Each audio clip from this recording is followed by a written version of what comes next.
Hello, dear listeners, and welcome to the Pontani Pages, where I get to choose the winners for my own personal Olympic-sized podium. I'm your hostess, Angie Pontani, and today we'll be saluting the flag and humming the anthem of designer and businesswoman Lola Star. Over the past decade, Lola has become almost synonymous with the new energy and creativity that swept into Coney Island long before city planners and opportunistic developers moved in to capitalize on such changes. She is also synonymous in many ways with the grassroots movement to counter the worst excess of redevelopment in that historic amusement area. Her eponymous boutique stores on Coney Island's boardwalk and more recently in the Coney Island Stillwell Station Gallery are Xanadu-like worlds of hot pink wonder where visitors can find Lola's original collections of must-have t-shirts and beach apparel, along with items like classy compact mirrors and coffee mugs. Lola Star, welcome to the Pontani Pages. Thank you for having me. Thank you for being here today. So let's just jump right in and tell me how the summer of 2012 has been treating you in Coney Island at your shop on the boardwalk and in the subway station. It's been a very hot and steamy summer, so that means good business. Tons of people are coming out to Coney Island. There's the new go-karts that they just opened up and a bunch of new rides in Coney Island, so it's been a super exciting summer so far. And we've done some amazing renovations at my store. We got this fabulous new sign, and right now we're about to unveil our expansion into our back room. So we're going to have more store space, so it's been really exciting so far. Wow, that's amazing. So you're actually going further into the back, and are you going to like double the size of your shop? It's another third. We've had this disastrous back room. I've seen it. And I've heard story of the sordid past of the disastrous back room. Yeah.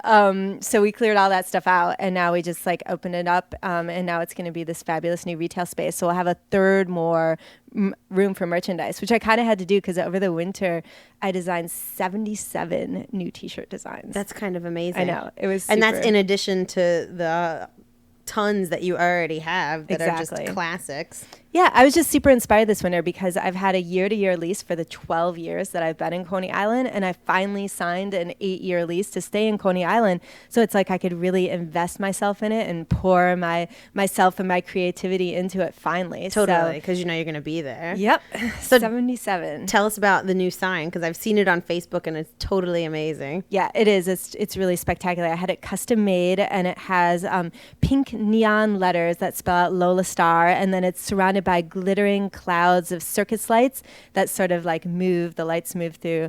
And then there's a giant image of me wearing heart-shaped sunglasses, and the reflection of Coney Island is inside of my sunglasses. And then there's another layers of three-dimensional clouds with three-dimensional letters that spell out gift shop, and it's just super cute and fabulous. And then a pink striped awning that comes out from there.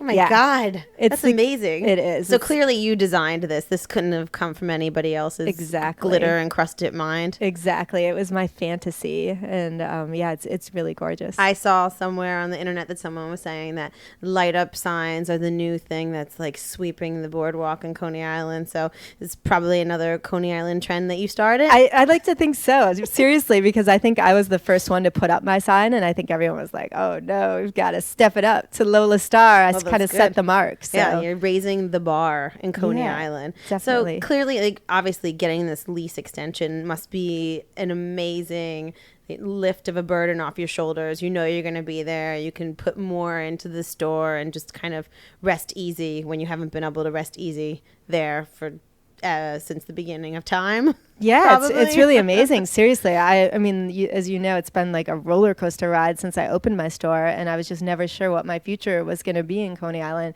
But now I can really invest myself in it, so it's fantastic. So aside from the inspiration that you must get just by knowing that you're going to be able to continue and grow your business there, what else inspires you to design all these T-shirts? Because for people who don't know, like Lola Star is the mecca of like the high-end fashion art T-shirt. Like so many different designs, so many different styles. They're cute, they're fun, they're sexy. Like everybody can wear them. I was on a plane actually the other day. I was going to Canada, and one of the girls on my flight had one of your T-shirts. Oh no way! Yeah, that's awesome. I see people all the time with your T-shirts, and I love it. But what kind of inspires you every year to come up with new and different things? Because you always have so many different styles and designs going on. Yeah, well, I mean, I think I'm really lucky because Coney Island, I mean, you just could not ask for a more inspiring place. It's just endless sources of inspiration with the visual imagery and the past and the history of Coney Island. It's just like a bottomless source of inspiration. So I look a lot to the past, the history of Coney Island, and just also what sort of inspires me that I see visually around me, and just colors and designs and that sort of thing. So, and you can kind of, I guess, get a temperature of what people are really going for when they come into the store, and like see the styles that they're really responding to and what they're really into. Exactly. Yeah. And I have customers that come back again and again. So sometimes when I'm working on a design now, I'll be thinking of that one person. Well, totally. And I feel like your store too is kind of like a family in a sense, because Coney Island is a small community, but it's also the world comes through there, and you've created such a kind of family feeling to your business with like your Facebook and your Twitter, and like posting the pictures of the people that come through. And so it's kind of like the Lola Star network. Yeah, it's fun. And it's the amazing diversity of the customers that come through there. It's amazing because you go to work and you don't know who you're going to meet from where. And it's just a constant parade of people from everywhere. Every walk of life. That's always been one of my favorite things about Coney Island.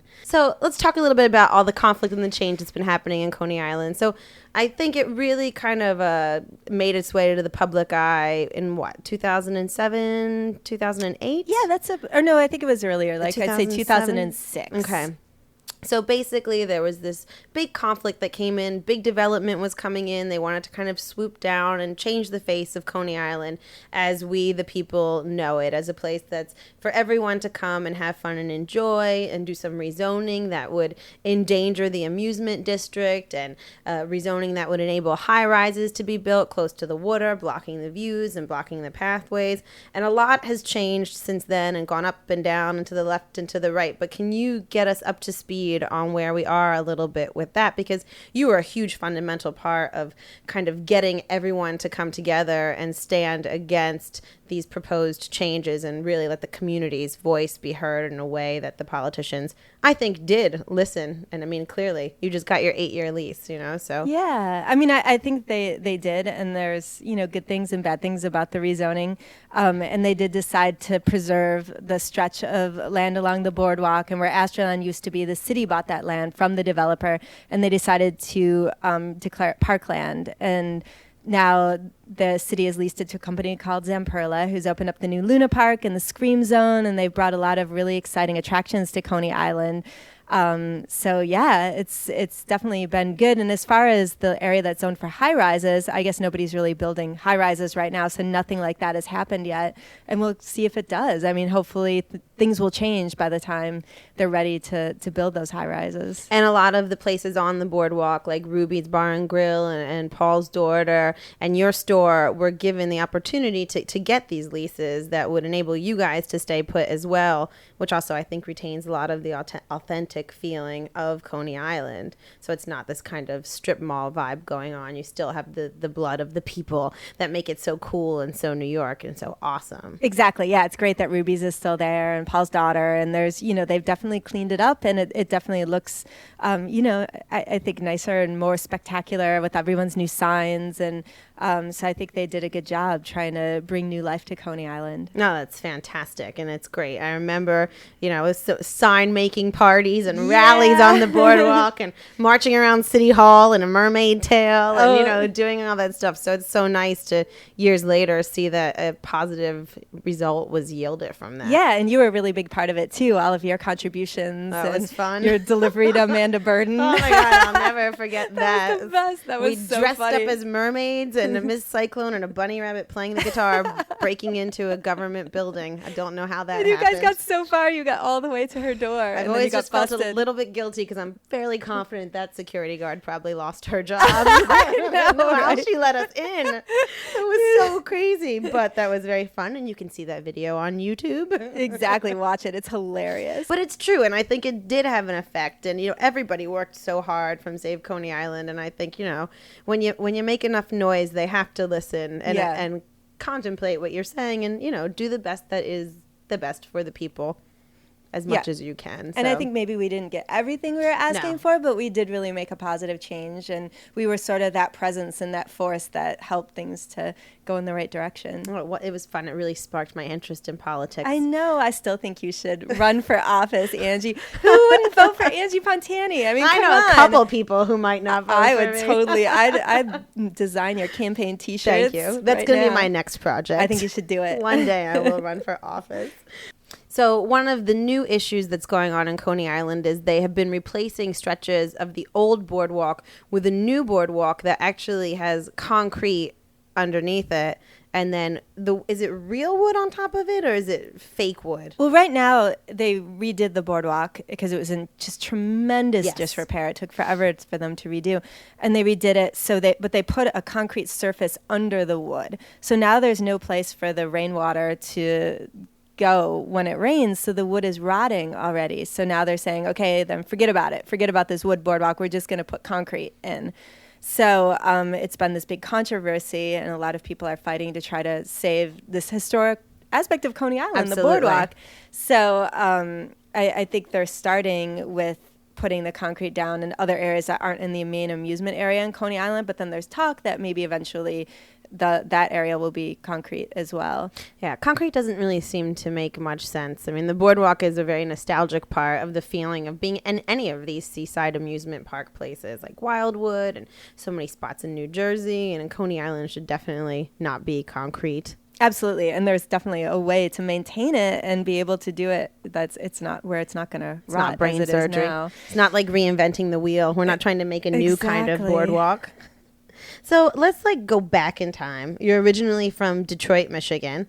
How does the designer from Detroit, Michigan come to New York, and instead of being drawn to Fashion Planet, I want to go and get a job in the fashion district in Manhattan, you kind of did the exact opposite. What drew you to Coney Island? Was it something you were always fascinated with as a child? Was it something you discovered you were here? I mean, what made you choose that path? Yeah, I mean, I did not even know about Coney Island for most of my life. And then I moved here to New York City because I was already designing T-shirts in Detroit, but then there's not really...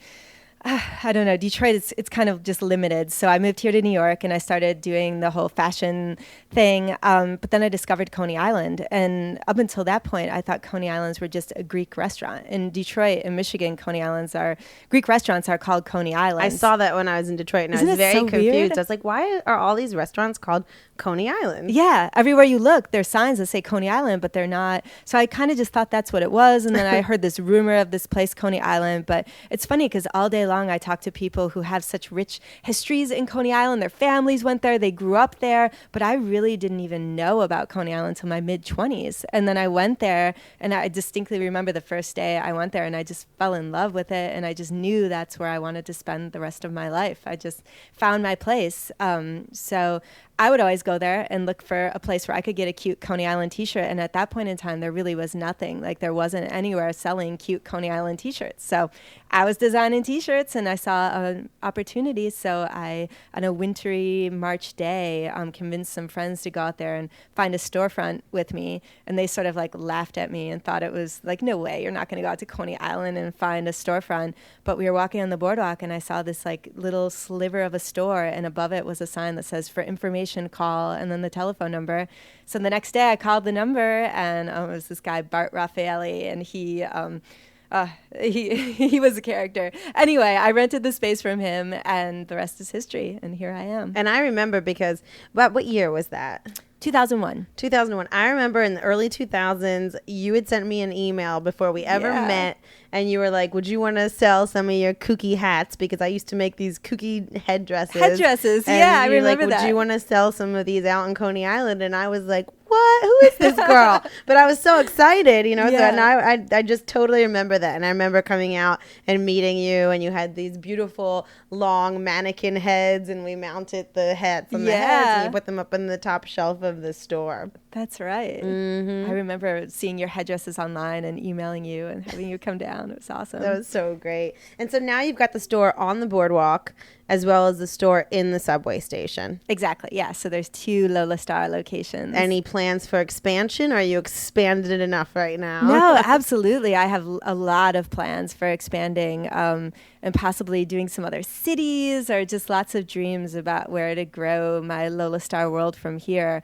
I feel like I have to get things situated. We're doing some renovations right now in the boardwalk store. And so I want to get that really solid and then just see where the adventure takes me next. And so in 2008 or 2009, you opened up the Dreamland roller rink also on the boardwalk in the historic Childs building. And that was a magical place for, was 2 summers it was open? Yeah. 2 summers. Any plans to return the roller rink to Coney Island or anywhere else? Because that was so much fun. Yeah, the roller rink was just amazing. And I think my heart was really broken after I moved out of there. And it was just this big, amazing dream. And I worked so hard at it. And I think for a long time, I was looking around for different opportunities to find a new location. But I think my heart was just still kind of broken. But I know that one day it's going to reinvent itself and I'm going to find a new place for it.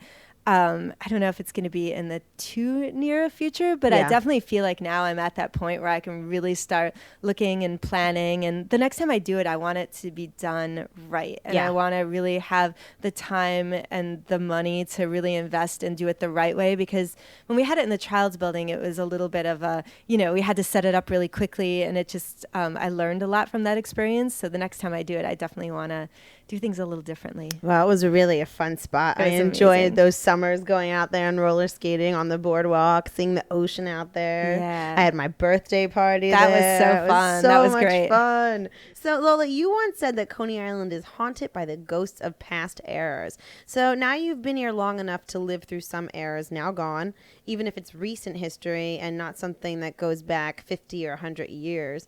How do you relate to the past eras, both the ones you know from the old pictures and the ones you know from before the big transition that's happened in Coney Island these past couple of years?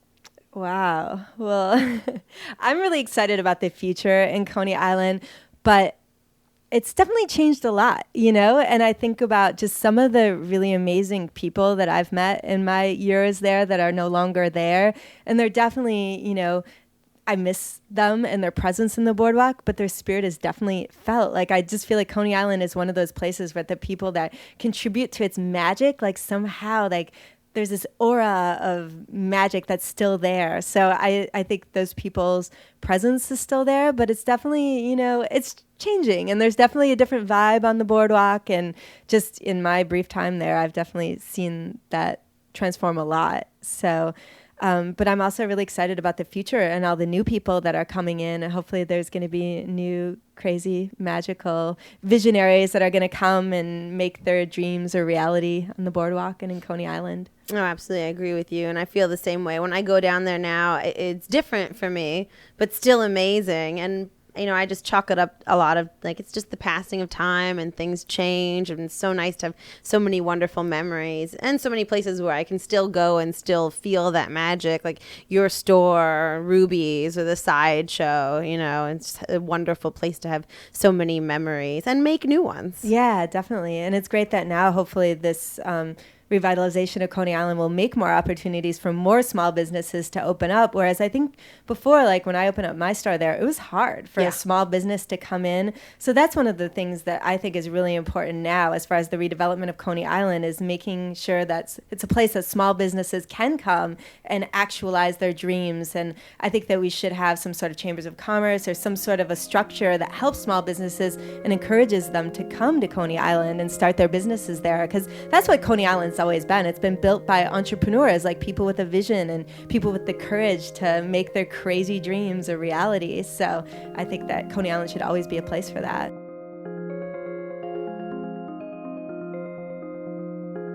So, Lola, I'm sure everybody who comes to Coney Island, they come into your store and they kind of think of you as an ambassador of Coney Island. What is the number one question that people are asking you about the state of Coney Island and the state of the redevelopment?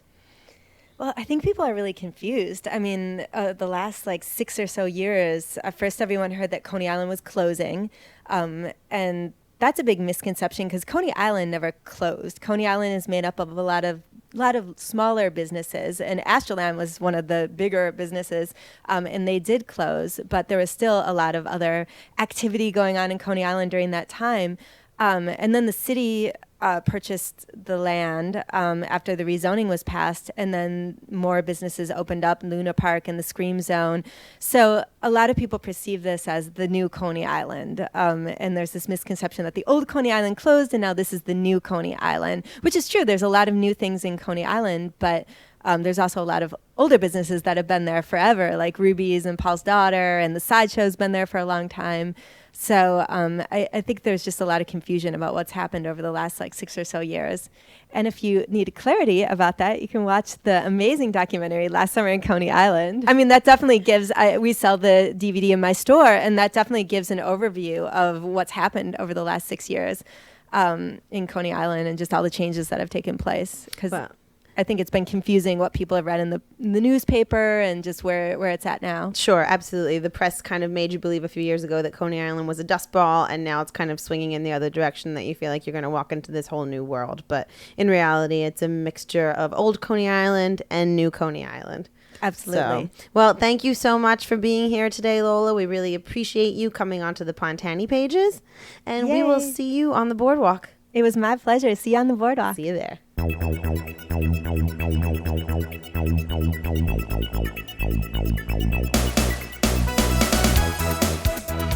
Thanks for listening to the Pontani Pages. Visit us online at pontanipages.wordpress.com, where you'll find links to Lola Star's online store and to the Angie Pontani collection that Lola and Angie have collaborated on, replete with Angie Pontani drink coasters, Angie Pontani flasks, Angie Pontani business card cases, and even an Italian Oktoberfest-style beer stein with Angie's likeness. Got a question for the show? Email us at thepontanipages@gmail.com. Until next time.